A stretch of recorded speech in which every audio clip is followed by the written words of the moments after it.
Kita akan buka Yesaya 32 saudara, ayat 1 sampai dengan ayat yang keempat. Saudara, tadi pagi saya berbicara tentang kasih Allah, saudara.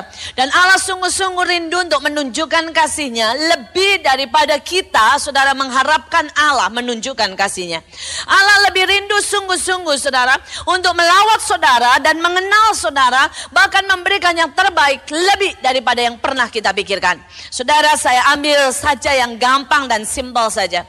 Saudara, saya punya 2 anak, saudara ya. Pada waktu mereka kecil, mereka suka sekali makan nasi dan sop, saudara. Tetapi entah dari mana, saudara, saya tidak pernah rela mereka makan nasi dan sop, saudara. Dan mulailah saya mengajak mereka bahkan udang mayones, saudara ya. Kemudian ribs dan steak, saudara. Dan kadang-kadang saya menyesal kenapa saya lakukan itu, saudara.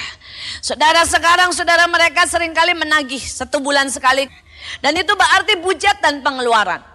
Tetapi saya mau berkata sama saudara, di hati saya tidak pernah rela kalau anak saya seumur hidup cuma makan sop saja. Saya mau apa yang terbaik, yang terenak mereka nikmati. Kalau saya pergi ke luar negeri, saya jalan-jalan, saudara. Saya lihat tempat yang bagus, saya tidak pernah berkata begini, wah puji Tuhan saya tok yang pergi, di rumah anak-anak saya hemat. Enggak. Saya selalu berkata, saya kalau bisa bawa mereka ke sini. Saya mau bawa mereka ke Disneyland, saya mau bawa mereka ya kalau bisa saudara keliling Eropa, saya pernah sekolah di sana dan saya mau tunjukkan tempat-tempat yang terbaik, saudara. Kalau saya yang jahat saja, saudara, saya mau apa yang saya nikmati, anak saya nikmati. Apalagi Tuhan yang lebih luar biasa dan baik, amin. Tidak ada satupun dari saudara yang bukan anaknya. Saudara, Allah sungguh-sungguh bertekad dalam hidupnya untuk membuat saudara menikmati semua yang terbaik dari Tuhan. Saudara, kalau saudara berkata hari-hari ini saya sudah cukup Tuhan. Saya sudah cukup di kebaktian, menjasakan hadiratmu dikit-dikit, mata berkaca-kaca. Tuhan berkata, nah itu cuma sop. Aku akan bawa engkau memakan steak. Aku akan bawa engkau makan makanan-makanan yang sungguh aku berikan kepadamu. Amin. Allah sedang memberikan yang dahsyat dalam hidup kita. Hari-hari ini saya berkata setiap saudara yang punya kerinduan dikit aja. Untuk berkata bawa aku lebih lagi. Allah akan segera membawanya. Dia tahu waktunya sudah sangat singkat. Hari-hari ini saya di SMS oleh banyak orang yang berkata ada seorang ibu-ibu yang tua. Dia berkata, Bu, pada waktu saya sakit saya mengambil keputusan untuk tidak minta tolong. Tapi untuk berkata Tuhan ajari aku di tengah lembah penderitaan melihat engkau. Saudara dan ibu-ibu tua ini rematik semua. Saudara tahu apa yang Allah buat? Tiba-tiba jam 4 pagi pada waktu dia sakit rematiknya kumat. Dia sedang bersyukur berkata terima kasih Tuhan. Kalau ini jalan di mana aku bisa lebih intim. Merasakan sedikit daripada salibmu. Aku bersyukur. Tiba-tiba Tuhan hadir di situ. Tuhan pijet ini ibu saudara. Pegang satu persatu kakinya yang rematik itu saudara. Saudara seumur hidup saudara saya belum pernah dipijet sama Tuhan saudara ya. Tapi ibu ini dipijat. Kalau saudara berpikir ibu ini seorang yang kaya, sama sekali tidak. Dia cuma seorang saudara ya, seorang tukang pijat yang miskin banget saudara pada waktu mudanya. Dan Tuhan berkata seumur hidupmu nak, engkau sudah memijit banyak orang dan sekarang aku memijit engkau. Dan ibu ini mengalami kesembuhan total. Saudara, Allah tidak sedang mau buat hanya untuk orang-orang tertentu. Allah sedang mau buat setiap kita dibawa, ditarik dalam keintiman yang lebih lagi. Amin. Saudara jangan puas. Tapi tadi pagi saudara saya jelaskan bahwa kadang-kadang jalan Allah memang berbeda dengan jalan kita. Cara mengasihi Allah berbeda. Tapi saya berdoa supaya saudara mengerti. Siang ini saudara saya akan lanjutkan. Saudara saya percaya Allah sedang membawa kita semua menjadi imamat yang rajani. Terutama saya sedang di dalam hati saya sangat merasakan. Allah sedang mencari raja-raja yang bisa menjadi pemimpin, yang bisa menjadi pelindung, yang bisa menjadi panutan, yang bisa saudara membawa satu kemenangan dan kebebasan buat umat Allah dimanapun saudara ditempatkan. Amin. Saudara, dan raja-raja ini bukan raja-raja yang keras, bukan raja-raja yang jahat, bukan raja seperti Raja Saul atau raja saudara yang tidak mengenal hati Tuhan. Tetapi raja-raja ini adalah raja-raja yang seperti Daud yang mengenal hati Tuhan. Saudara, dan untuk orang mengenal hati Tuhan tidak mungkin dan tidak bisa kecuali dia punya perjalanan sendiri dengan Tuhan. Saudara, ada beberapa tugas raja yang nanti saya akan bacakan dan saya akan coba saudara ya bawa saudara untuk menanggapinya. Tetapi saya mau berkata, sebelum itu saudara lakukan buat orang lain, maka Allah akan melakukan itu buat saudara. Jadi apapun hari ini saudara dengar, ingat ini ada dua sisi. Di satu sisi Allah akan melakukan buat kita. Di sisi lain kita harus melakukan untuk orang lain. Amin. Saudara, ada banyak orang kadang-kadang berhenti pada satu sisi.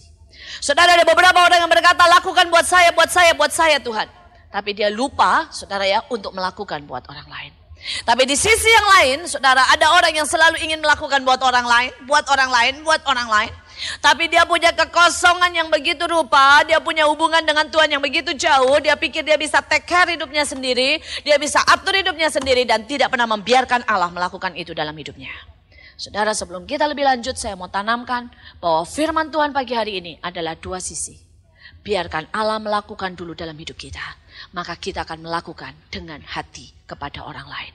Saudara, ini bukan waktunya kita melakukan karena perintah. Saudara, perintah hanya akan membuat saudara kita mengerti secara logika. Dan itu akan memberi informasi. Saudara, pada waktu saudara menerima informasi dan saudara bisa melakukannya, itu hanya sekedar imitasi. Imitasi dari yang sejati. Imitasi dari yang ilahi. Tapi pada waktu saudara membiarkan Allah melakukan dalam hidupmu, menjamah hatimu, merubah hidupmu, maka saudara akan melakukan dari hati. Dan itu bukan imitasi, tetapi itu yang ilahi dan yang sejati. Saudara, hari ini dunia sedang bosan dan jenuh dengan yang imitasi. Biarkan saudara dan saya menjadi orang-orang yang membawa yang sejati dan yang ilahi. Amin. Mari kita baca. Kita baca firman Tuhan saudara di dalam Yesaya 32 ayat 1 sampai dengan ayat yang keempat. Saudara, dikatakan ayat yang pertama, sesungguhnya seorang raja akan memerintah menurut kebenaran. Saudara siap dididik dan dibawa ke level raja-raja? Saudara, kalau saudara mau jadi dan mau dididik dan mau masuk menjadi seorang raja, maka pendidikannya berbeda dengan anak pemulung. Berbeda dengan anaknya tukang becak, betul? Nggak ada anak raja yang cuma SD, nggak ada tuh. Nggak ada anak raja saudara yang nggak kenal tata tertib. Kalau saudara lihat William, saudara ya, anaknya saudara Lady Day, Harry saudara. Maka pada usia 2 dan 3 tahun, mereka sudah bisa berdiri tegap. Mereka sudah tahu yang namanya protokoler. Mereka sudah tahu yang namanya makan saudara dengan 5 sendok yang berbeda. Saudara tahu kan? Kalau perjamuan makan saudara ya. Itu di acara raja-raja sendoknya itu beda. Saya dulu kampungan banget pertama kali diajak makan di Belanda seperti itu. Saudara, saya pikir antara sendok yang cekung dengan sendok makan dengan sendok sop sama aja saudara. Dan saya mulai saudara mau makan saudara ya sop pakai sendok yang biasa. Dan begitu saya angkat sendok itu, kaki saya sudah ditendang sama teman saya, saudara ya. Salah sendok, katanya ya. Saudara ya, saya pikir apa artinya sendok? Tapi rupanya salah sendok aja sudah berbahaya, saudara. Saudara, saya masih ingat pada waktu saya diundang seperti itu, saudara. Dan kemudian saudara keluar makanan apa ya, stik atau Eropa, saya lupa lah saudara. Dan ini kan mulut Indonesia. Dan saya nggak tahu bagaimana bisa nyeplos berkata begini, boleh nggak minta sambal? Wih, itu saya ditendang lagi lebih keras kaki saya. Saudara, dikatakan itu penghinaan, tahu nggak? Kalau kamu dalam perjamuan seperti ini, ya, berani minta sambal itu berarti mengatakan kokinya masaknya nggak enak sampai kamu butuh tambahin sambal. Itu penghinaan besar. Saudara, saya ralat dan tidak jadi minta sambal, saudara ya. Ternyata saudara ada begitu banyak peraturan. Ada begitu banyak peraturan. Dan untuk masuk dalam level raja-raja, ada banyak pendidikan yang perlu kita lewati. Anak-anak Tuhan seringkali berkata, amin, aku anak raja. Nyanyi itu dari sekolah minggu, aku anak raja, betul kan? Tapi pada waktu dididik, tak mau. Pada waktu saudara Allah mulai mengatur hidup kita, kita berkata, kita mau hidup biasa-biasa aja. Mau bertingkah laku seperti yang kita mau. Saudara, hari ini saya berdoa supaya saudara mengerti. Allah punya panggilan besar buat hidupmu untuk menjadi seorang raja. Setiap dari kita ada panggilan imamat yang rajani. Dan untuk menjadi seorang raja kita perlu dididik. Bertingkah laku seorang raja, berhati seorang raja. mengambil keputusan seperti seorang raja. Nah saudara, yang pertama dikatakan, sesungguhnya seorang raja akan merintah menurut kebenaran. Saudara, hari-hari ini Allah akan membongkar setiap kebenaran pribadi kita dan akan mulai memasukkan kebenaran yang sesungguhnya. Saudara, apa itu kebenaran? Alkitab berkata dalam Yohanes, saudara, aku adalah jalan, kebenaran, dan hidup. Amin. Maka kebenaran itu siapa sendiri, saudara? Yesus sendiri. Saudara, jadi sering kali yang kita anggap benar belum tentu benar. Kebenaran sama sekali bukan peraturan, saudara. Kebenaran juga bukan Taurat. Kebenaran adalah Yesus sendiri pada waktu saudara menjadi satu. Alkitab berkata, kalau engkau di dalam aku dan aku di firmanku di dalam engkau, maka engkau berbuah banyak. Amin. Kebenaran adalah pada waktu saudara mulai masuk dan menjadi satu dengan Tuhan. Sampai saudara menangkap pikirnya, menangkap hatinya, menangkap saudara keputusannya. Maka itulah kebenaran. Saya makin hari makin tahu bahwa apa yang kita anggap benar seringkali tidak benar. Saudara, saya kasih contoh. Pada waktu itu menjelang Natal, saudara. Menjelang Natal.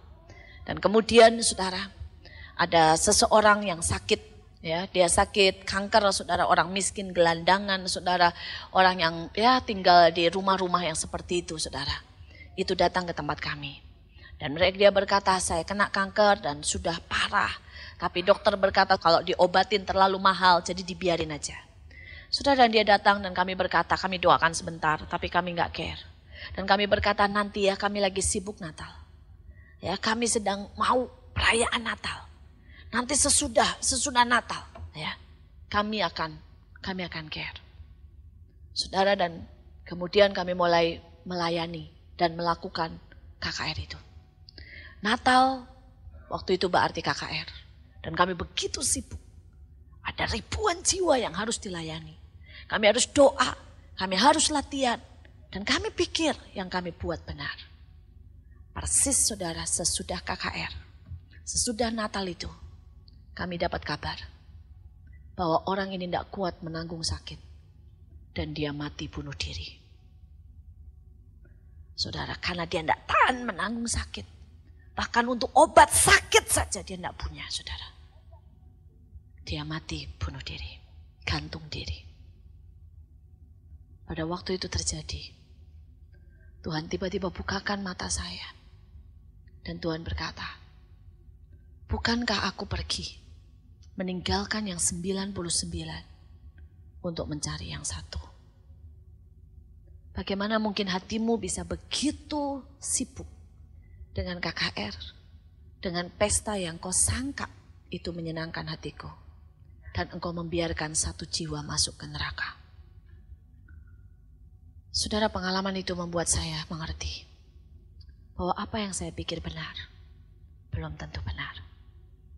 Saya berpikir KKR lebih penting daripada satu jiwa.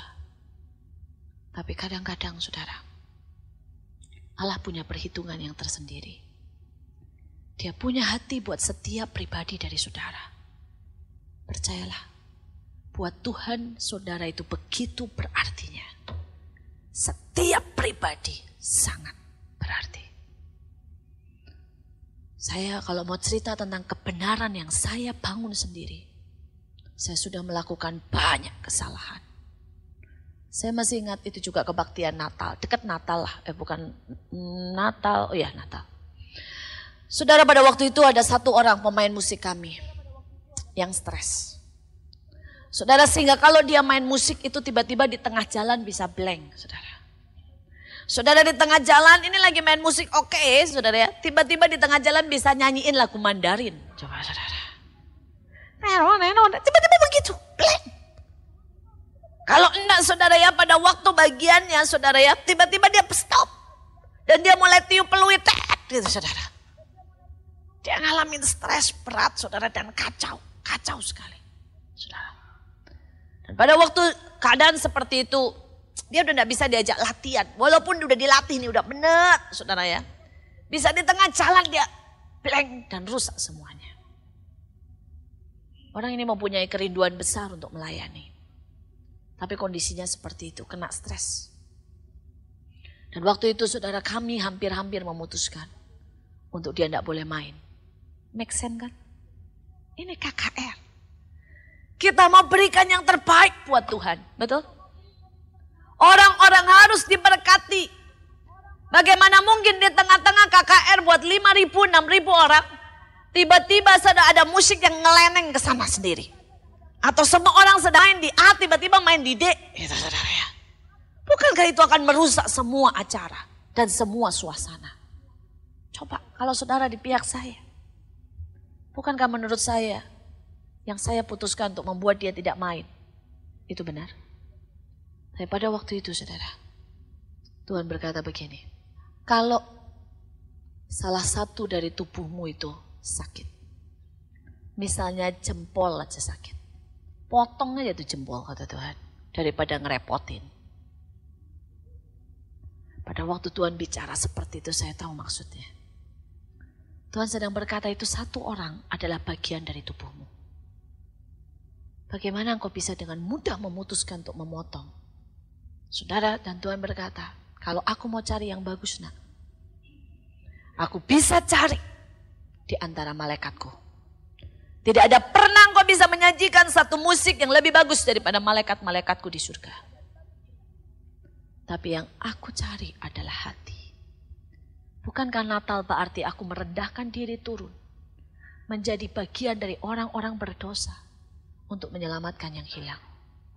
Dan bagaimana mungkin di tengah Natal engkau membuang satu orang karena orang itu sedang tidak benar, sedang sakit. Saudara, sejak saya mulai dikenalkan oleh Tuhan dengan kebenaran-kebenarannya, cara hatinya memandang dan bukan cara saya sendiri memandang, maka segala sesuatu berbeda. Saudara, hari-hari ini saya semakin hari semakin belajar buat melihat Tuhan, memandang kebenaran Tuhan dan bukan kebenaran saya. Saya berdoa supaya setiap saudara mulai mengerti pada waktu Allah membawa saudara. Selama ini mungkin saudara mengajar anak saudara dengan memakai kebenaranmu sendiri. Maka saudara sebenarnya menjadi raja yang tidak benar. Saudara, saya punya seorang anak yang besar saudara dan orangnya pendiam sekali. Tidak pernah saudara ya, dia itu bikin gara-gara ribut dengan orang lain. Males saudara, di rumah dia juga seringkali jadi sasaran sama adiknya. Diisengin, diambil apanya, ya dia ketawa aja saudara. Nah saudara, akhirnya dia sekolah saudara ya, dan dia satu kelas dengan seseorang anak yang punya problem, punya masalah. Saudara, anak yang punya masalah ini coret-coret bangkunya saudara. Dan pada waktu coret-coret bangkunya saudara, kemudian pergi. Dan pada waktu gurunya datang, anak saya yang dihukum. Disuruh menghapus semuanya coret-coret itu saudara. Sampai jam 3. Saudara, pada waktu saya dengar itu saya berkata, kamu itu penakut atau gimana sih? Saudara, dan dia dengan senyum berkata, gak apa-apa lah ma, ya, males katanya, ribut-ribut. Saudara, saya simpan dalam hati. Saya pikir ini anak saya kayak begini bagaimana bisa hidup di dunia yang jahat begini. Saudara. Diam aja saudara ya. Perlu diajar bagaimana mempertahankan diri. Nah, ya, menurut saya. Saudara, mending kalau gara-gara anak saya badannya kecil. Enggak, anak saya itu badannya gede saudara ya. Umurnya 11 tahun. Tingginya beda segini sama saya saudara umurnya. Dan saudara mau tahu beratnya? 80 kilo. Bayangin. Jadi saudara tidak bisa berpikir anak saya kecil, gede, big size. Saudara, ukuran sepatunya sudah 42 saudara ya. Saudara, bajunya sudah XL ya, baru umur 11 tahun. Saya tidak tahu kalau dia umur 20 tahun ukuran sepatunya berapa, saya sudah tidak mikir. Saudara, saya berkata, gede, tapi nak, diam saudara. Kemudian saudara, sekali waktu pelajaran bahasa Inggris, semua yang tidak bawa bukunya, saudara itu kena sanksi berat, nulis 100 kali. Saudara, anak saya bawa, kembali si X ini tidak bawa saudara, itu buku disikat. Padahal si X ini kecil anaknya, saudara, didorong sama anak saya, geblak pasti saudara. Diambil tuh bukunya. Dan anak saya yang nulis 100 kali, nggak ngomong lagi. Sampai saya berkata, ada apa sih dengan kamu? Saudara, belum lagi dapat makanan, dapat laporan dari adiknya, karena anak saya besar 11 tahun, yang kecil 9 tahun, beda satu kelas saudara. Dan adiknya bilang begini, ma tahu enggak ma, itu kalau makanan koko ya datang, ini anak buka dulu makanannya, catering kan anak saya catering. diambil yang enak buat dia. Dan kok diem aja loh, Ma. Saya berpikir ada apa sih dengan anak saya? Sampai pada waktu itu sudah banyak kejadian. Ya. Sampai saya berpikir saya perlu benar-benar urusan dengan anak saya. Tapi untung pada waktu saya mau urusan, saya bawa dulu dalam doa. Saya berkata, Tuhan, anak saya ini pengecut atau kenapa sih? Apa yang salah dengan dia? Dan saat itu Tuhan berkata begini, kenapa engkau mau jadikan anakmu seperti yang kau mau? Aku taruh hati yang lemah lembut. Aku taruh hati yang mengalah. Aku taruh satu hati yang menyintai damai lebih daripada apapun. Bagaimana engkau bisa merusaknya? Saudara, pada waktu itu saya berhenti. Saya makin hari makin belajar. Apa yang menurut saya baik, belum tentu baik. Apa yang menurut saya benar, belum tentu benar. Saudara, dan yang luar biasa. Saudara, singkat cerita, gurunya bercerita sama saya. Bu, setelah Stephen anak saya yang besar, itu melakukan berbulan-bulan kasih kepada anak ini. Oh, anak ini sekarang yang bermasalah nih, anak X, menjadi sembuh. Dia menjadi sangat percaya bahwa dia dikasihi. Rupanya saudara, anak ini tidak pernah percaya bahwa dia dikasihi. Selalu dia berpikir bahwa kalau dia nakal, orang akan membenci dia. Semua orang menyebut dia troublemaker. Semua orang menyebut dia setan kecil. Karena itu dia berpikir tidak ada seorang pun yang akan mengasihi dia. Sebelum orang menjahati dia, dia jahatin dulu orang lain. Sebelum orang menyakiti dia, dia sakitin dulu orang lain. Dan gurunya berkata, hanya satu orang Bu di kelas yang menerima dia apa adanya. Dan apapun yang dia buat tidak membalas. Anak ibu. Dan sekarang Bu, anak ibu ngomong apa aja, anak itu nurut. Dan kemudian nurut, saudara. Sampai akhirnya anak saya ini dijadiin penjaga, saudara, buat anak ini. Sekali waktu saudara, anak ini mau berkelahi, anak saya cuma berdiri di depannya dan berkata, stop, tidak jadi berkelahi. Saudara, mungkin takut juga lihat badan anak saya. Saudara ya. Saudara, sekali waktu dia ngerusakin, saudara, kipas angin. Dan gurunya berkata, tidak ada yang boleh pulang. Kecuali ada yang mengaku ini siapa yang merusakkan. Tidak boleh ada yang menuntut, tidak boleh ada yang menuduh temannya. Harus yang merusakkan, yang mengaku. Saudara, sudah sampai setengah jam tidak ada yang mengaku. Semua orang tahu yang merusakkan anak ini. Tapi tidak ada yang mengaku. Saudara, sampai gurunya bilang ini bisa sampai sore kalau tidak ada yang mengaku. Tetap tidak mengaku. Dan rupanya anak saya tidak tahan karena lapar. Maka berdirilah anak saya. Dan menatap dengan lembut tanpa kata-kata. Cuma menatap dengan lembut anak ini, saudara. Dan anak ini angkat tangan dan berkata, saya Bu yang merusakkan. Saudara, dan gurunya berkata sama saya, Bu, pasti ibu pernah khawatir kalau anak ibu dijadikan bulan-bulanan. Tapi sekarang saya mau berkata sebenarnya ya, siapa pemenang pada akhirnya? Dan saya berkata, iya ya. Kasih tidak pernah gagal. Amin, saudara. Saudara, kadang-kadang kita tidak ngerti cara Tuhan. Saya bersyukur. Karena tiap hari saya belajar. Kebenaran yang Allah sedang bawa dalam hidup kita mungkin tidak sama dengan kebenaran yang selama ini pikir. Saya berdoa supaya saudara mau naik satu tingkat lagi. Tidak mulai pakai Taurat. Tidak mulai belajar saudara ya. Mendidik anak kita. Bertingkah laku dengan suami, dengan istri seperti yang kita anggap benar. Tapi mulai berpikir, berperasaan, memutuskan seperti yang Tuhan anggap benar. Amin. Saudara, yang kedua. Yang kedua dikatakan di sini saudara. Dan pemimpin-pemimpin akan memimpin menurut apa saudara? Keadilan. Menurut keadilan saudara. Saudara, saya mau tanya sama saudara yang tadi pagi datang tidak boleh menjawab. Ya. Saudara, saya mau tanya sama saudara. Kalau saudara punya 3 anak dan saudara punya 3 mangkok bakmi. Maka menurut saudara adilnya setiap anak dapat berapa? Yang keras gitu loh saudara. 1 ya? Belum tentu. Kalau yang 1 bayi. Masa yang 1 bayi saudara mau kasih 1 mangkok bakmi? Bisa mati dia. Betul kan? Saudara, keadilan itu tidak pernah selalu sama rata dan sama rasa. Itu komunis. Saudara.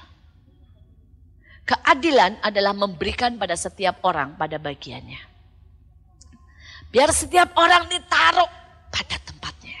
Itu keadilan. Saudara, keadilan dalam memberikan Tuhan pada tempatnya sebagai Tuhan yang paling dalam segala-galanya. Memberikan kepada suami tempat yang terhormat, yang kita kasihi, yang kita hormati. Memberikan kepada istri yang kita rawat, kita sayangi. Memberikan kepada anak saudara. Ya, tempat di mana dia adalah milik-milik kita. Makhluk-makhluk pusaka menurut saya. Yang luar biasa. Yang kita harus invest yang perkara yang luar biasa.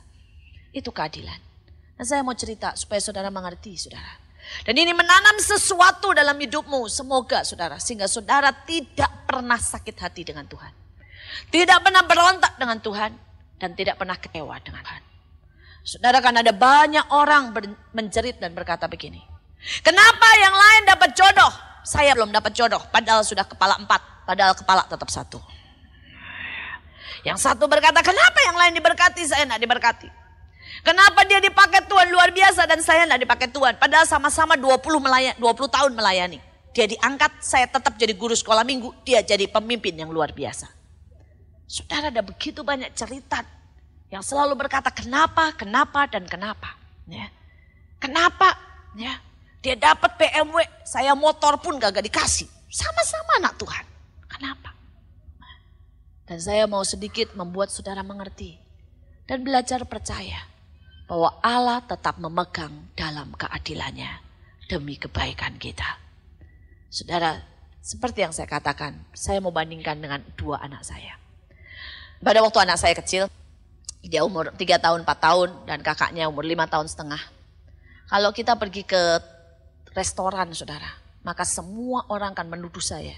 Sebagai ibu yang paling tidak adil. Saudara, anak saya yang besar itu badannya gede dari kecil saudara. Sedangkan yang kecil tuh aduh saudara kurus kering saudara waktu kecil. Menurut saya seperti batang korek saudara ya. Kurus banget saudara. Nah saudara, kalau saudara lihat di restoran. Saudara akan bilang, wih ini ibu ngeri. Apa yang satu anak tiri. Nah, karena kalau saya pergi ke restoran mie misalnya ya. Maka anak saya yang besar saudara. Akan mendapat 1,5 mangkok saudara. Sedangkan yang kurus saudara. Dapat cuma 1/2 mangkok saudara. Yang satu dapat nasi 1,5, ayam 1,5. Yang satu dapat nasi separuh, ayam separuh. Orang pasti berpikir ini ibu gila, yang kurus tambah kurus, yang gendut tambah gendut. Kalau lihat sepintas, kondisinya seperti itu saudara. Tapi saudara harus tahu cerita di balik itu. Saudara, anak saya yang besar itu tidak tahu bagaimana, kata dokter lahir dengan usus sudah besar. Saudara ya. Saudara, saya tidak tahu apa yang terjadi dalam ususnya, tapi pada waktu bayi saja saudara. Kalau dikasih 90 cc susu, bayi loh saudara, seminggu 2 minggu ini saudara ya. Dia minum dalam 3 menit habis. Saudara, kalau minum itu ya sampai orang di sekitarnya semua noleh. Kalau minum susu nih dikasih susu di botol ya, bayi umur seminggu bunyinya bisa gini, cerot, cerot saudara ya. Itu susu zet, 3 menit habis. Saudara. Dan yang lain saudara 3 jam saudara ya baru dapat minum lagi. Lapar lagi dia tidak bisa. 1,5 jam udah teriak-teriak saudara. Ya, minta.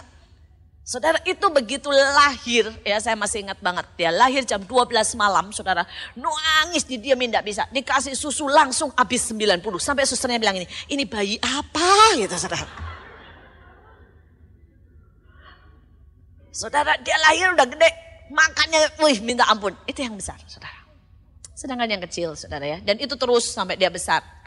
Karena itu tidak mungkin saudara kasih makan dia 1 porsi mie. Tidak kenyang dia saudara, tidak kenyang. Buat dia saudara 1 porsi mie itu baru lewat. Tidak terasa apa-apa. Nah, saudara sebaliknya yang kecil. Saudara yang kecil ini lahir saudara dengan masalah. Setiap kali makan kebanyakan sedikit. Muntah semua sampai kuning sampai yang di dalam. Tidak bisa berhenti, nyembur saudara dari dalam. Saudara. Saudara terus begitu, sampai makan pun saudara seperti itu. Kebanyakan sesendok, keluar semua. Saudara, dia makan, kemudian kecepatan tidur, muntah semuanya.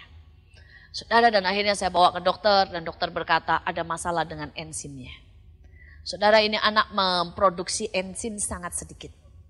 Sehingga akibatnya saudara, ini di dalam tubuhnya ini menolak semuanya. Jadi dia harus makan serba sedikit. Kalau dia makan kelebihan sedikit, itu yang di dalam bisa seperti nolak saudara. Dan dia bisa muntah dengan sangat mengerikan, dengan sangat menyakitkan. Sampai semua lehernya itu keluar ototnya kalau dia sudah muntah. Kasihan banget saudara. Kalau saudara jadi saya, apakah saudara akan tetap kasih dia satu porsi? Tidak mungkin kan? Karena yang satu hanya bisa makan sedikit. Yang besar bisa makan lebih banyak. Saudara, kadang-kadang anak saya yang kecil lapar ya. Dia bilang, "Ma, mau lagi?" Saya selalu bilang, "Kamu rasain dulu perutmu." Kadang-kadang dia tetap bilang lapar. Saya bilang, "Oke, coba aja." Begitu 2-3 sendok tambah berat keluar. Jadi dia tahu. Dia tahu bahwa itu harus dia lewati. Makan dalam jumlah yang sedikit. Puji Tuhan sekarang sudah lewat saudara ya. Dokter memang berkata semoga umur 7-8 tahun sudah sembuh. Dan benar saudara, 7-8 tahun mulai oke, sekarang udah oke. Dan mereka sekarang dua-duanya tidak pernah cukup 1,5. Tapi dua-duanya 2 piring dalam segala keadaan. Saudara, tapi biarlah ini sedikit bisa membuat saudara punya gambaran. Ada banyak orang saudara, Tuhan berkata, "Nah, engkau tidak tahu apa yang terbaik buat engkau. Kalau aku berikan kau jodoh sekarang, engkau bisa jatuh di dalam kenajisan. Dan itu akan merusak banyak hal dalam hidupmu." Saudara, ada orang-orang yang Tuhan berkata, "Kalau aku berikan kekayaan hari ini, mungkin engkau akan menjadi orang yang begitu sombong. Mungkin engkau akan menjadi orang yang keluar dari jalan Tuhan." Saudara, ada orang-orang yang bahkan, saudara, Tuhan berkata, "Aku tidak bisa beri pelayanan yang kelihatan. Biarlah pelayananmu itu tetap kecil, yang tidak kelihatan. Tapi itu yang akan membuat engkau mencapai kedudukan di surga yang tinggi. Karena pelayanan yang kelihatan akan menyeret engkau ke neraka." Saudara, hari ini mungkin banyak hal yang Allah tidak pernah bisa terangkan buat saudara dan saya. Sampai detik ini ada banyak perkara dalam hidup saya, saudara, yang saya sendiri tidak mengerti kenapa itu harus terjadi. Tetapi saya mau berkata sama saudara, saya tahu satu hal, Allah sangat adil dan cintanya sangat luar biasa. Kalau saudara bisa menanamkan ini dalam hidupmu, maka setiap perkara apapun yang tidak baik dalam hidupmu akan menjadi tempat berpijak, engkau tambah naik dan tidak turun. Engkau akan menjadi semakin kuat dan tidak pernah menjadi semakin lemah. Engkau akan menjadi semakin bijak dan tidak menjadi orang yang kepahitan. Saya belajar sungguh di dalam seluruh hidup saya, saudara. Pada waktu Allah membiarkan yang jelek, saudara, itu selalu membuat saya naik.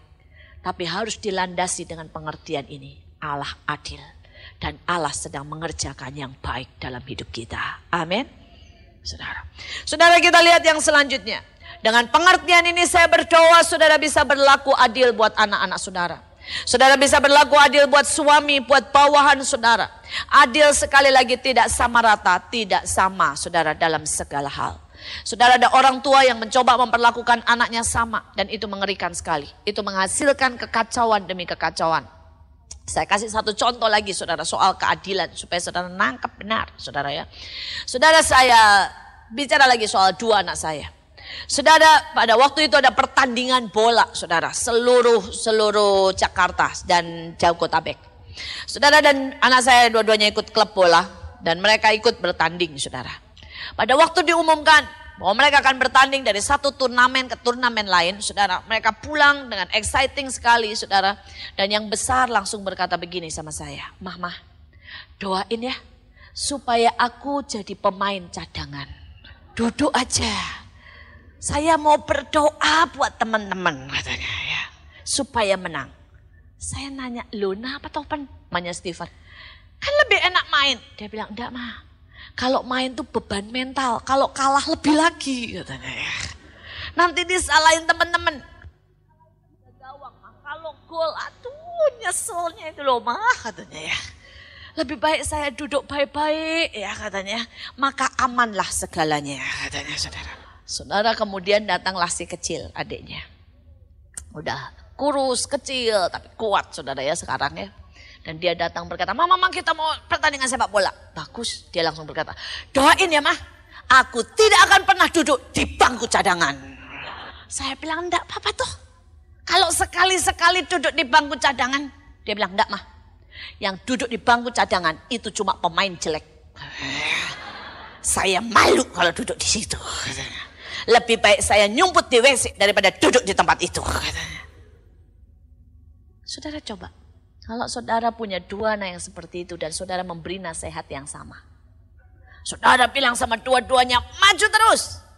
Maka yang kecil akan jadi mafia yang maju terus dan mengandalkan segala macam cara. Betul? Dia akan sikat temannya kiri dan kiri, kanan, injek. Pokoknya dia akan maju. Saudara tidak bisa. Tapi kalau saudara berkata kepada anak saudara, ya sama-sama berkata, mengalah. Dalam hidup ini yang penting menjaga perdamaian. Maka anak saudara yang besar tidak akan bergerak diam seumur hidup dan mengalah terus. Harus di handle berbeda. Saudara, saya berdoa supaya saudara mengerti ini dalam kepemimpinan. Di dalam hidup sehari-hari, jangan pernah coba memperlakukan yang sama buat setiap orang. Jangan pernah coba memperlakukan yang sama dan meminta penuntutan perlakuan yang sama. Saya tahu ada banyak dari kita pegawai. Dan jangan pernah berkata harus sama dong. Kita harus berkata, Tuhan aku percaya Engkau tahu memberikan yang terbaik buat aku. Amin. Jangan tuntut Tuhan memperlakukannya sama. Karena belum tentu itu baik buat saudara. Saudara, kita lihat yang ketiga. Dikatakan ayat yang kedua. Dan mereka masing-masing akan seperti tempat perteduhan terhadap angin. Tempat perlindungan terhadap angin ribut. Perteduhan atau perlindungan. Saudara, dalam hidup ini ada banyak orang yang tidak pernah punya rasa aman. Dan kalau saudara mau jadi raja, saudara harus belajar menemukan rasa aman di dalam Tuhan. Dan saudara harus belajar memberi rasa aman kepada orang lain. Saudara, ada orang yang tidak pernah punya rasa aman terhadap Tuhan. Dia pikir kalau dia baik, dia melakukan semua yang benar, dia pelayanan, dia doa pagi, maka Tuhan baik dengan dia. Tetapi pada waktu dia mulai tidak bisa memberi perpuluhan, dia tidak bisa bangun pagi karena capek, dia mulai saudara tidak bisa melakukan yang Tuhan mau, maka Tuhan sudah bawa tongkat besar dan siap untuk menghajar dia. Ada banyak orang saudara, pada waktu dia jatuh dalam dosa dia tidak cepat balik seperti anak bungsu. Tapi dia lari dari Tuhan karena dia pikir Tuhan tidak pernah akan mengampuni dia. Ada banyak orang telepon dengan saya. Dan mereka berkata, Bu Iin tolong doakan ini, tolong doakan itu. Dan saya selalu tanya, kenapa? Bukankah Anda bisa doa sendiri? Ini zamannya zaman tabir yang sudah terkoyak. Di mana semua orang bisa masuk dalam hadirat Tuhan. Bebas.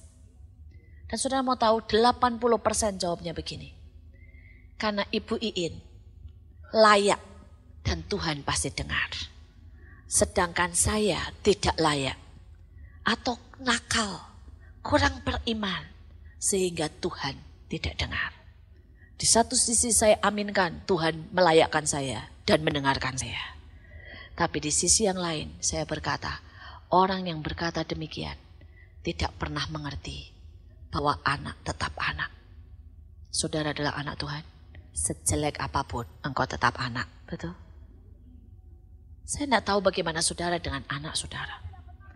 Tapi saya tidak pernah berkata sama anak saya, kalau kamu menghadap saya, kamu sudah mandi, pakai baju yang bagus, ulangan semua bagus, baru kamu bisa menghadap saya. Ada orang tua yang seperti itu? Saudara, kadang-kadang ya anak saya pulang dari bola. Wih, bajunya kotor ya. Dan dengan santainya saudara dia cium saya. Padahal aduh saudara ya.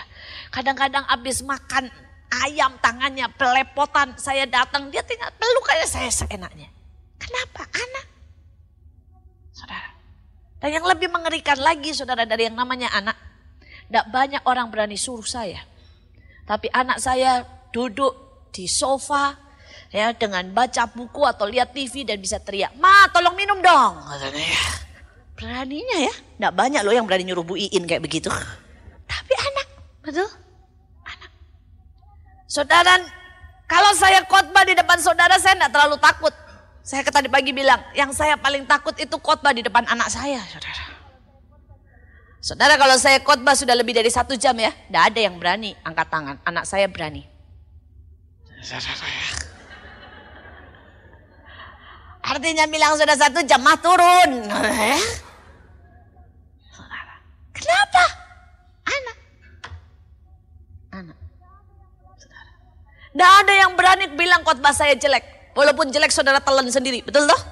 Tapi coba anak saya ada, saudara ya. Begitu selesai turun dia dengan senyum berkata, ya kali ini kurang bagus sih mah. Menurut saya sih kurang diurapi. Beraninya loh dia.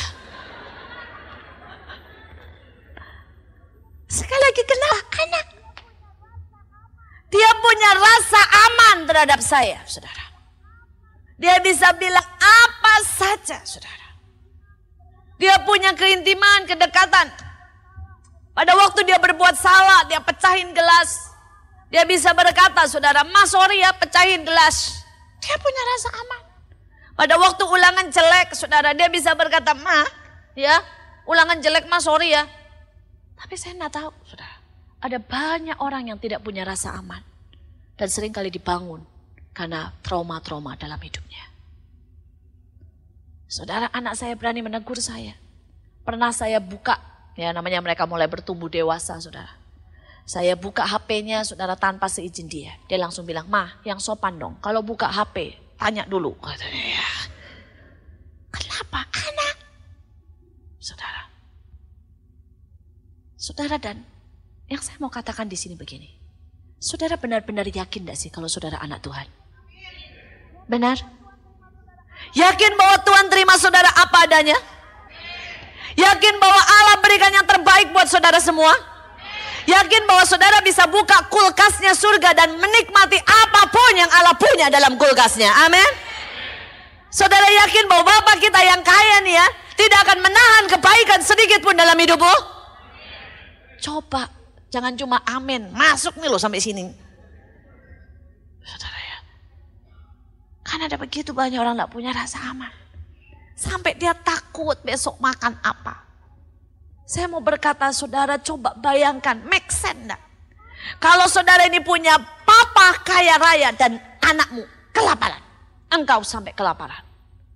Tidak mungkin toh. Tidak mungkin toh. Saudara, saya cuma mau sedikit cerita. Saudara, Yayasan Mahanaim ini sudah berjalan 8 tahun. Kami mempunyai lebih daripada 4.000 pekerja. Saudara, mereka semua membutuhkan pekerjaan. Dan kami tidak pernah mendidik mereka, saudara ya, untuk menjadi peminta-minta. Tapi kami mendidik mereka untuk bekerja. Kami buat mereka untuk bisa kerja, bikin sarung bantal, saudara ya, bikin kartu, bikin jelly. Kami mau mereka bekerja dan menghasilkan. Saudara, dan Mahanaim ini, saudara, membutuhkan luar biasa dananya. Saudara, setiap bulan kami membutuhkan 400 juta, itu untuk operasional. Saudara, kami punya kurang lebih 12 rumah singgah, itu saja yang di Bekasi, belum yang di luar kota. Kami punya sekolah dari TK sampai SMA. Membuat anak-anak yang tidak bisa sekolah kami kasih gratis termasuk bukunya. Kami punya, saudara ya, UKS atau buat orang-orang berobat, saudara. Dan kami kasih gratis semua obat-obatan. Jadi kalau saudara yang dokter, ada yang farmasi di tempat ini, kami sungguh-sungguh butuh obat-obatan. Kami juga butuh dokter-dokter yang mau kerja sebentar-sebentar aja. Misalnya sehari 3-4 jam di tempat kami. Saudara, kami butuh banyak hal, saudara. Kami butuh guru-guru pengajar part-time, full-time, saudara. Ya, karena kami membutuhkan begitu banyak, saudara, untuk menangani ini. Saudara, dan saya mau bersaksi, itu belum lagi biaya pembangunan. Saudara, kami sedang membangun. Tahun lalu Allah memberkati kami dengan luar biasa. Salah satu dari jemaat di sini, saudara. Saudara, Allah membuat kami menyelesaikan dalam 1 tahun TK dan SD. Totalnya 12 miliar. Dan tahun ini kami sedang membangun SMP dan SMA, saudara. Juga panti asuhan kami akan bangun. Karena sudah datang banyak anak, tapi tidak ada tempatnya. Saudara, kami membutuhkan miliaran, saudara. Lebih dari 20 miliar untuk membuat semuanya ada. Beberapa orang berkata, kenapa Bu? Ya, harus dibangun. Kenapa tidak pakai gedung aja apa adanya nyewa? Saudara, kalau kami pakai gedung apa saja nyewa, maka kami tidak bisa mengeluarkan ijazah. Itu adalah syarat, saudara, Untuk bisa mengeluarkan ijazah kami harus punya gedung sendiri dengan segala macam peraturannya. Saudara, karena itu saya berdoa ya supaya saudara ini menangkap itu kebutuhan tidak pernah sedikit banyak. Tapi kalau yang miliaran Allah tidak pernah berhutang. Saudara, Tuhan berkata begini sama saya. Berapapun engkau butuhkan nak, kemampuanku untuk mencukupi kebutuhanmu lebih besar dari itu. Saudara, Allah berkata berapapun nak, ya, engkau mau mendaki gunung setinggi apa, kemampuanku menggendong engkau dan membawa engkau ke gunung itu lebih besar dari itu. Kalau saudara bisa nangkep ini, saudara punya Allah yang besar, Allah yang luar biasa, maka saudara akan punya rasa aman dalam hidupmu. Amin. Dan kalau saudara punya rasa aman, saudara akan bisa memberi rasa aman. Saudara, kemarin ini sebaliknya apa yang harus kita buat. Saudara, 2 hari yang lalu ada seseorang yang salah mengerti dengan saya. Seorang staf, seorang teman saudara ya yang di bawah saya salah mengerti dengan saya. Begitu dia salah ngerti dengan saya, dia pikir saya menjatuhkan dia, pikir saya menghukum dia untuk sesuatu perkara. Dia maki saya, saudara, dengan kata-kata yang menyakitkan sekali. Dia bilang saya tidak adil, saya pemimpin penipu, saya munafik dan sebagainya. Saudara, dia maki lewat SMS, tidak berani langsung jelas saudara ya. Dia maki lewat SMS. Dan pada waktu itu saudara, saya telepon dia dan saya berkata yang pertama. Saya berkata, nak, apapun yang kau buat, anak tetap anak. Saya berkata, engkau tidak cuma bawahan buat saya, tapi engkau tetap anak. Dan saya berkata satu hal, saya minta, engkau mungkin tidak ngerti keputusan saya. Tapi jangan hakimi saya, karena nanti engkau salah sama Tuhan. Tapi percaya sama Tuhan, bahwa kalau saya salah, Tuhan pasti bela engkau. Saudara, dan selesai, dia nangis pada waktu saya bicara begitu. Dan dia pemberesan dengan Tuhan. Besok paginya saya panggil dia datang. Dan yang pertama kali saya lakukan, saya peluk dia. Saya peluk dia dan saya berkata, sekali lagi saya mau bilang sama engkau, anak tetap anak. Apapun yang engkau berhak, engkau marah, engkau panas dengan saya, engkau mengeluarkan kata apapun. Saya bilang, saya tetap di sini. Saya tunggu. Saya tidak bisa rubah keputusan saya. Karena beberapa keputusan saya adalah keputusan yang Tuhan mau. Tapi saya mau kamu ngerti bahwa saya tetap mengasihimu. Saudara, dia nangis, saudara ya. Dan dia berkata, kenapa Bu? Ibu tetap lakukan itu. Bukankah ibu bisa maki saya? Bukankah ibu bisa keluarkan saya begitu saja? Bukankah ibu bisa tindas saya? Saya bilang enggak. Tuhan terima saya dengan luar biasa. Saya juga akan terima engkau dengan luar biasa. Saudara, saya berdoa supaya kita jadi orang yang memberi rasa aman. Amin. Saudara, ada beberapa guru di tempat kami. Kami butuh guru baru. Dan saudara, guru ini, saudara ya, ada yang beberapa guru daftar dengan jujur bahwa mereka dipilih oleh sekolah yang lama. Dan mereka sebenarnya sudah tidak pernah bisa mendaftar lagi karena ada surat ya pengeluaran bahwa mereka tidak berhak jadi guru. Saudara, salah satunya karena mukul anak. Yang lain karena kedapatan berzina, saudara. Pada waktu mereka masih menjadi guru di sekolah lain. Saudara, dan pada waktu mereka daftar, saya terima. Orang pasti berpikir, kenapa? Saya mau berkata, kalau Tuhan terima saya, bagaimana mungkin saya tidak beri kesempatan buat orang yang sudah bertobat. Saudara, dan pada waktu saya terima, ternyata hal itu tersebar. Orang tua murid tahu. Dan saudara, kami terima teror. Saya terima teror.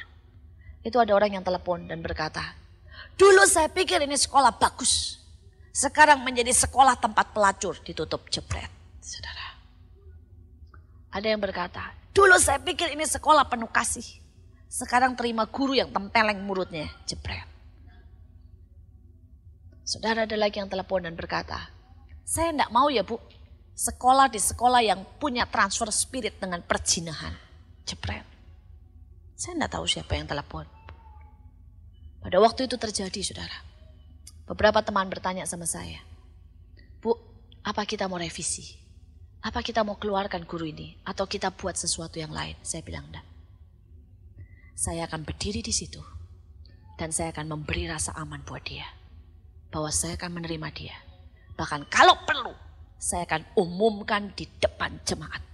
Di depan sekolah. Bahwa dia sudah bertobat. Dan saya akan tetap terima dia. Saudara, satu guru yang dulu menjadi guru yang pernah pukul anak. Sekarang menjadi guru yang paling luar biasa. Dia dibaptis, terima baptisan Roh Kudus. Saudara, dia dibaptis ulang. Dia sekarang menjadi orang yang paling lembut, memeluk begitu banyak anak, saudara. Dan memulihkan begitu banyak anak. Hari ini saya mau berkata, berapa banyak dari kita mau merasa aman buat orang lain. Saudara mau memberi perlindungan buat orang lain. Setiap dari kita bisa buat sesuatu. Atau kita pura-pura berkata, saya tidak mau ambil masalah. Saudara, saya mau cerita satu lagi. Saudara, ada seorang yang baru lulus SMA lebih lagi. Dia lagi makan, saudara. Pada waktu dia lagi makan di pinggir jalan, bukan orang kaya, di pinggir jalan. Saudara, dan dia lihat, saudara, di seberang jalan. Ada seseorang anak lagi dipukul, gampar, saudara. Saudara, dan banyak orang yang lihat. Tidak ada satu pun yang menyeberang. Tidak ada satu pun yang mau ikut campur. Kenapa? Karena kita semua belajar untuk tidak ikut campur urusan lain, orang lain. Kita selalu mau cari aman buat diri kita sendiri. Dan kita tidak mau cari masalah, saudara. Tapi hari ini kalau saya mau berkata, kalau engkau dipanggil menjadi seorang raja, engkau dipanggil untuk membuat perlindungan buat orang lain. Amin.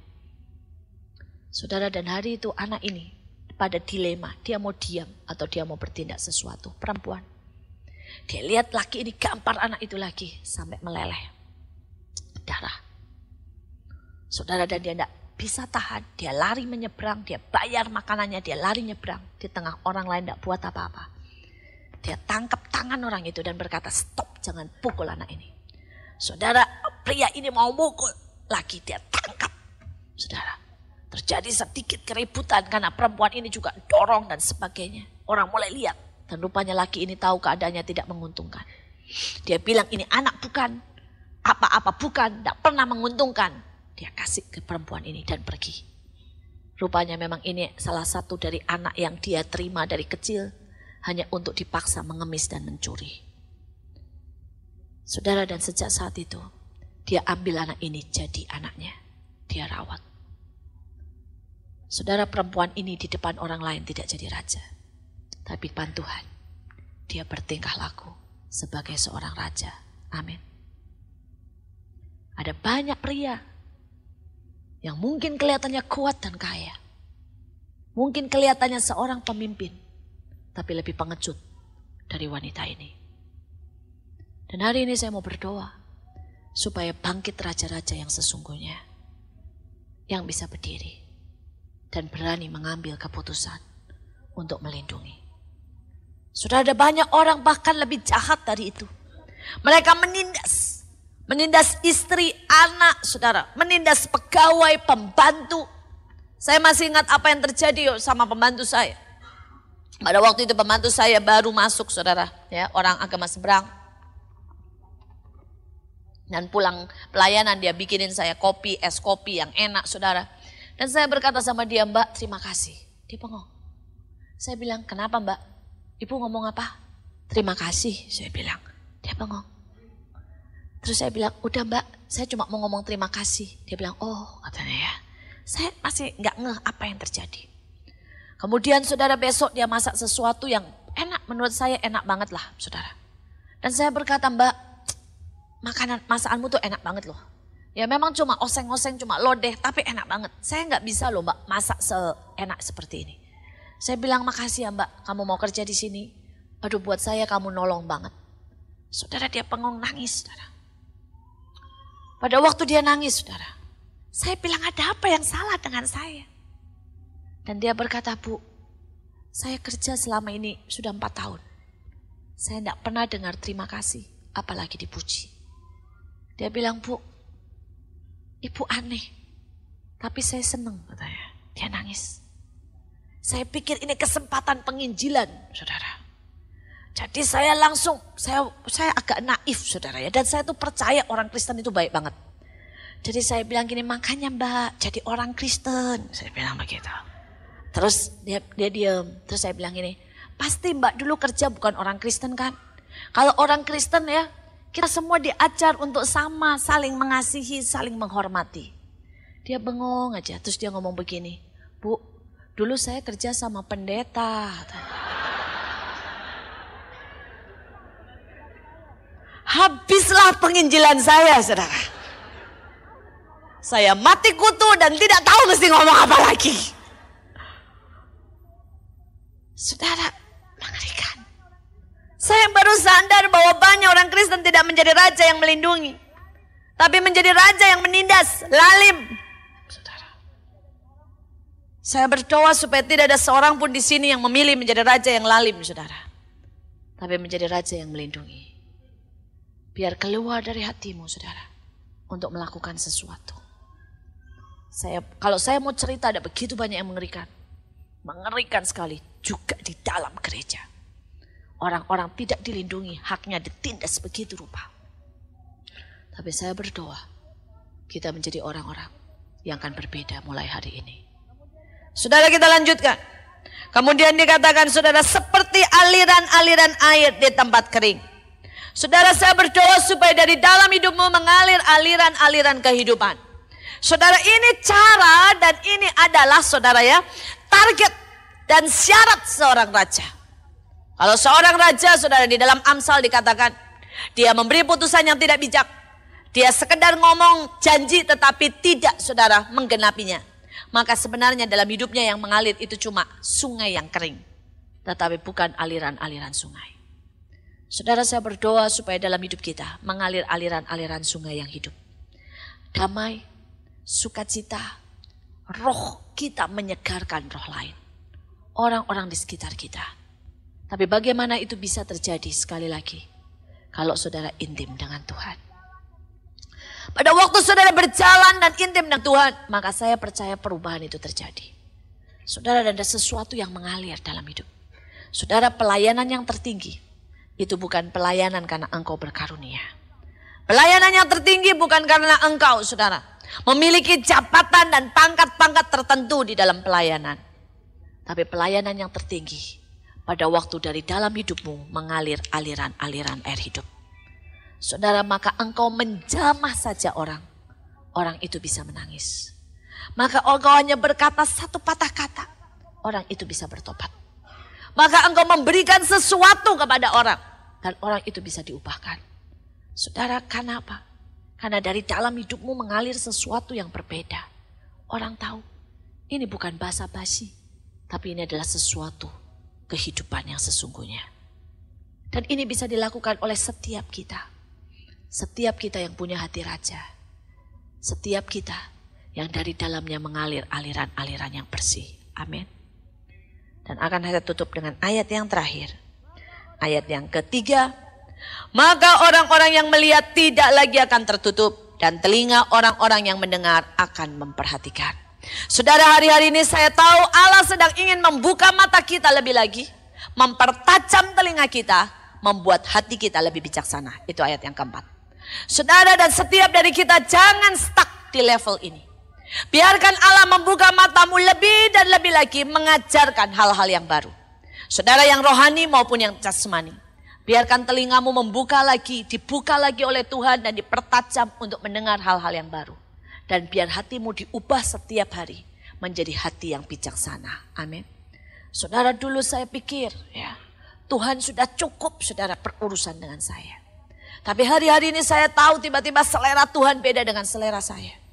Saudara, tiba-tiba saya dibawa hari-hari ini ya untuk mendengar musik-musik yang luar biasa. Saudara, Tuhan berkata, nah ini loh musik yang aku mau.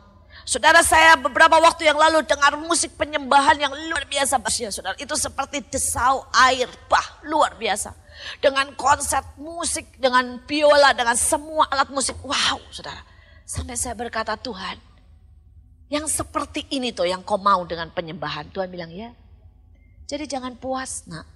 Kalau musiknya sudah lumayan bisa bikin getar-getar. Saudara ya. Bisa bikin nangis-nangis dikit. Belum, Tuhan bilang. Saudara, pada suatu waktu Tuhan mulai berkata, kamu mau dengar yang namanya derap perang sesungguhnya. Saudara, dan tiba-tiba saya bisa dengar itu suara drum tunggal, saudara, keren banget, saudara. Tuhan bilang, dengar nak, itu derap perangku, derap perangku. Saudara, kemarin pada waktu saya sedang berdoa, Tuhan tunjukkan, saudara, pelayanan-pelayanan tertentu yang baru-baru. Tuhan berkata, kamu tahu nak, banyak orang berpikir pelayanan cuma seperti ini, bergereja, mimpin pujian dan sebagainya. Dan Tuhan berkata, lihat, ada yang namanya pelayanan root, yaitu mengambil benih demi benih yang tercecer. Dan orang itu menjadi orang yang besar di hadapanku. Ada yang namanya pelayanan. Tuhan berkata keibuan. Dikatakan memberi hidup untuk orang lain. Dan melahirkan. Cuma melahirkan. Karena itulah fungsi seorang ibu. Saudara, ada pelayanan kebapaan. Ada pelayanan kerajaan. Saudara, pada waktu Tuhan mulai bukakan banyak hal, saya berkata, wow. Saya ini bodoh banget ya Tuhan. Bodoh banget. Dan Tuhan berkata, ya, padahal waktunya sudah sangat singkat. Ada begitu banyak hal yang harus engkau kejar. Biarkan matamu terbuka lebih lagi. Biarkan telingamu terbuka lebih lagi. Biarkan hatimu lebih bijaksana. Saya hari-hari ini sedang ditempelak oleh Tuhan. Salah satunya saya cerita sebagai yang penutup. Karena itu biarkan hatimu dibongkar dan dibereskan. Saudara, saya ini punya luka tersendiri terhadap laki-laki. Jadi yang lelaki maafkan saya, pagi hari ini saya mengaku, saudara ya. Saudara, karena dari kecil, saudara ya, ayah saya pernah jatuh, saudara, dalam dosa perzinahan. Dan saya melihat ayah saya itu figur yang sempurna, besar, keren, gagah, baik, dokter, pemimpin, saudara ya. Tapi tidak tahu kenapa ayah saya bisa jatuh, bam, saudara, sekali waktu sama seseorang dalam perzinahan. Dan saya lihat sendiri, saudara. Dan saudara, itu bisa menimbulkan satu luka dengan berkata begini, sehebat apapun pria, ya pasti bisa dikalahkan oleh wanita, saudara. Itu bisa timbul seperti itu, saudara. Kemudian saya mulai, saya punya adik itu semuanya pria, saudara ya. Saudara-saudara saya semua pria. Nggak tahu bagaimana mereka itu dari kecil, saudara ya, selalu punya keegoisan tersendiri. Mereka seringkali malas bikin PR, saudara ya, dan mereka tinggal lempar tugasnya berkata, Ci tolong buatin ya. Dan tidak tahu bagaimana, tahu beres, clipping, makalah, apa saja saudara, itu sudah beres. Dan mereka tinggal melakukannya, ya, menerimanya. Jadi mulai tertanam lagi di hati saya berkata gini, cowok itu egois banget, itu saudara ya. Saudara, kemudian saya lebih lanjut, saudara ya. Dan pada waktu saya lebih lanjut, saudara, saya melayani di satu tempat. Di mana pemimpin saya itu pria juga, ya. Pemimpin saya itu baru 3 tahun bertobat, sedangkan saya, saudara, sudah lama kenal Tuhan. Jadi keputusannya itu, waduh, saudara, haleluya banget, saudara. Dia tidak tahu banyak firman. Di dalam kemudaannya, saudara ya, di dalam kemudaannya memimpin, dia banyak membuat satu kesalahan. Dan saya belajar merapikan kesalahan dia. Saya menutupi kesalahan dia. Itu membuat saya semakin merendahkan pria. Saudara, dan itu berjalan terus, saya tidak perlu ceritakan, ada begitu banyak, saudara. Dan saya mengampuni. Tapi rupanya itu luka, saudara, itu ada di dalam. Sampai baru belakangan ini Allah membongkar hidup saya. Saudara, Tuhan berkata begini, kenapa? Saya punya banyak pemimpin pria, saudara ya. Jadi di bawah saya itu ada banyak koordinator pria. Tapi saya itu hampir tidak bisa percaya sama mereka. Apapun yang mereka buat saya selalu kontrol. Tain, kamu bagaimana? Kenapa begitu? Terus saya tanyain. Tuhan bilang, kenapa sih kamu tidak pernah percaya? Tuhan berkata, karena ini loh luka tidak pernah dibereskan. Dan Tuhan berkata, kamu itu ya setiap hari berdoa bernubuat buat anakmu. Anak saya pria juga. Tidak tahu kenapa hidup saya dikelilingi pria terus, saudara ya. Rupanya itu cara Allah. Kalau engkau belum sembuh dengan pria, maka hidupmu dikelilingi pria. Begitulah, saudara ya. Kalau engkau sudah sembuh, mungkin Tuhan kasih talent, saudara ya. Saudara, saya pengen punya anak perempuan, tidak dapat laki semuanya, saudara ya. Nah, saudara, kemudian saudara, setiap malam itu bernubuat. Saya bernubuat untuk anak-anak saya jadi pria-pria yang luar biasa, takut akan Tuhan, dewasa dan sebagainya. Tapi yang saya lihat kebalikan, saudara. Saya lihat jujur ya, di tengah indahnya Tuhan didik mereka, anak saya tetap pria yang egois banget. Ya, anak saya juga pria yang malas banget. Bahkan itu di jalan nih saudara. Tidak ada yang ngajarin loh, saudara. Kalau nyetir mobil, saudara ya, kalau ada yang nyetir mobil dan mobilnya itu tidak beres ya, selalu ngomong begini. Pasti tuh cewek yang nyetir, katanya gitu ya. Saya sampai kadang-kadang ini, kenapa sih? Gitu ya. Kok bisa aneh gitu loh spiritnya ya. Merendahkan sekali wanita. Nah itu membuat banyak hal lah saudara ya. Kadang-kadang saudara. Nah, belum lagi anak saya yang kecil saudara. Wih haleluya. Anak saya yang kecil saudara umur baru 9 tahun. Saya pernah dipanggil oleh guru sekolahnya. Dengan berkata, Bu, anak ibu buat huru-hara. Saya bilang buat huru-hara apa? Ada 4 anak wanita jatuh cinta dengan dia. Berkelahi gara-gara dia. Saya bilang terus saya mesti ngapain? Kata 4-4-nya dia memberi pengharapan buat 4-4-nya. 9 tahun saudara. Kalau 17 tahun enggak tahu jadinya apa. Saya juga pusing. Sebaliknya yang besar saudara. Yang besar saya juga pernah dipanggil sama guru sekolahnya. Saya bilang kenapa? Dia enggak pernah mau sekelompok sama wanita Bu. Dia enggak pernah mau ngomong sama wanita. Dan dia apa? Wanita semuanya meletihkan, menyapekkan katanya ya. Enggak bisa diandalkan, repot, tidak bisa dimengerti katanya. Saya bilang, ini dari mana benihnya? Kok bisa kacau begini? Didoain tiap malam loh saudara. Dinubuatin yang baik saudara. Dan baru seminggu atau 2 minggu inilah saudara. Tuhan bilang, ya itu benihnya dari kamu. Kamu merendahkan pria, walaupun kamu tidak pernah terucap. Dan benih yang seperti itu mengalir. Karena anakmu pria, dia merendahkan wanita. Dan Tuhan bilang, lihat kan, tak beres. Saudara, saya makin sadar bahwa kadang-kadang ada hal-hal kecil yang kita belum bereskan. Tapi itu jadi benih yang mengotori aliran kehidupan. Dan hari ini bukan khotbah yang hari ini sudah dibereskan di tempat ini juga. Tapi saya mau buat PR buat setiap saudara. Biarkan hidupmu jadi raja yang dibereskan oleh Allah dan mengalirkan sungai kehidupan. Amin.